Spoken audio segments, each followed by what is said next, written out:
Madam Speaker, Your Honor, I move for the recognition of the Honorable Raul Daza from the 1st District of Northern Samar. So move, Madam Speaker, Your Honor. The Honorable Daza is recognized. Thank you, Madam Speaker. Let me start by commending the gentleman from the Magdalo party list for his timely speech. What struck me this afternoon is the attire of the gentleman. I read through the provisions of the House rules that we have provisionally adopted. And here, as amended, the proper attire of a member should be barong Tagalog or coat and tie or business attire. I noticed that the gentleman is wearing in a manner that is chic and handsome the attire of a military officer. I'm not going to question that. In fact, one reason why I've stood up on the floor is to ensure that the journal reflect that the attire of the gentleman is proper attire. I'm not conversant though with the military attire, but would the gentleman please educate me in regard to the rank reflected on the shoulder, the medals that I think are on both sides of his breast. And the reason is that I'm not only receptive of being educated on this matter, but that I would like to have the journal reflect the attire of the gentleman, which I consider to be very proper. Thank you, Honorable Raul Daza from Samar. Actually, I have thought of the issues that might come out if I wear this uniform without proper permission from the floor leader. That is why early on I requested House leadership, if not only me but members of Congress who are members of the reserve of the Armed Forces of the Philippines be allowed to wear uniform during the last week of August in showing support to our armed forces, men and women. And that request was approved. So I am wearing now a uniform. This uniform is called a General Office Attire of the Philippine Marine Corps because I joined the Philippine Marine Corps Reserve unit of the Armed Forces of the Philippines. And part of the uniform are the ranks and insignias and ribbons that was taken and awarded to this representation. On the left side of my uniform are the ribbons, the different awards that were given to me when I was still in the active service. The highest of which is the Distinguished Conduct Star, the second highest award in the Armed Forces of the Philippines, below the Medal of Valor.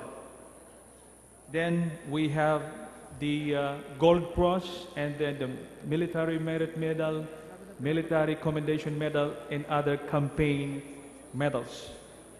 And over the ribbons are the insignias for the paratrooper. If you have undergone training in airborne, that means you are qualified to jump from the airplane, then you will have this badge. We call this airborne badge. And above the airborne badge, we call this scuba bubbles, because I have undergone military scuba training in the Philippine Marine Corps when I was in the 4th Reconnaissance Battalion of the Philippine Marine Corps. Then below the ribbon, this one with the gold collar is the sniper employment officer, because when I was still in the battalion, I was designated as the sniper employment officer of the battalion, where I trained, employed snipers of the Marine Corps Battalion. And then below this, we call this Force Reconnaissance Tab. Makukuha nyo lang po ito pag ikay nagtapos ng Force Reconnaissance course ng 6 na buwan. This is a special operations course offered in the Philippine Marine Corps. And then on the right side of my chest is my nameplate, and then above my nameplates are honorary badges.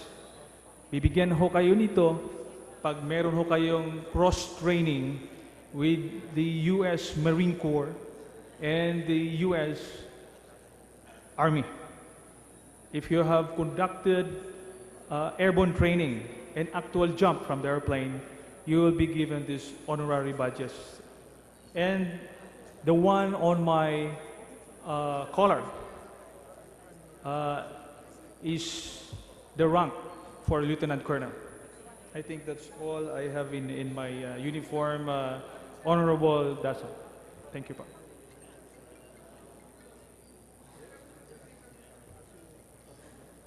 In another vein,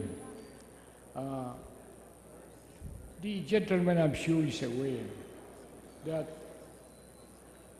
the government is now in active negotiation with the National Democratic Front in order to put an end to the internecine war between the government and the National Democratic Front. May I ask the gentleman if he would like to share his thoughts with us on the ongoing talks? Thank you, Honorable Daza. The Magdalo Party List supports the peace talks with our brothers in the National Democratic Front, because alam ho natin sa gyerang ito na inabot na po ng 4 na dekada, ang mga sundalo po ang nasa harapan at sila po ang tinatamaan ng bala. Kaya nga po tayo nagkaroon ng isang malayang bayan na free ng kaguluhan, at least dahil sa sakripisyo ng ating mga sundalo. That is why kami po ay sumusuporta sa ongoing peace talks with the NDF. However, we should not forget the lessons of the past. There were so many negotiations conducted with the National Democratic Front, and it all ended. All of them were scattered for varying reasons.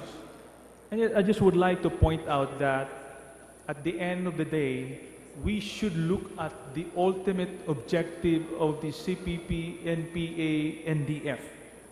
What is the ultimate objective of the CPP, NPA, NDF? Only two, according to my perspective.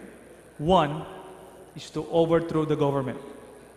And number two is to replace the present system with their own system, which is communism. Now, peace talks is not the ultimate end of the NDF. Their ultimate end is political. Change the system we have right now. And I'm not really sure whether they want to embrace the present system or to be under the present system. So, in the past negotiations, political detainees were released, and after some time, hindi po natuloy ang peace talks, Those who were released went back to the mountains and again fought the government. Yun po ang lessons learned ho natin dahil aabot ng around 500 ang tinatawag ho nating political detainees right now. At yun po ang isang demand ng NDF na mailabas ho sila. Naintindihan ho natin ang sentimiento ng ating kasundaluhan dahil buhay at napakaraming resources, panahon ang ginugol upang mahuli po natin ito. At bigla lamang palabasin ho sila. It's very emotional and sentimental on their part, but definitely they would understand because at the end of the day, gusto ho natin lahat, kasama po ang ating armed forces, ng kapayapaan sa ating bansa. Kaya nga po, dapat ho maging maingat ang ating gobyerno dahil meron na ho tayong mga lessons in the past. Honorable Daza. I have no further questions to ask of the distinguished gentleman. Obviously, I'm in no position to dispute what he said. I have no military background.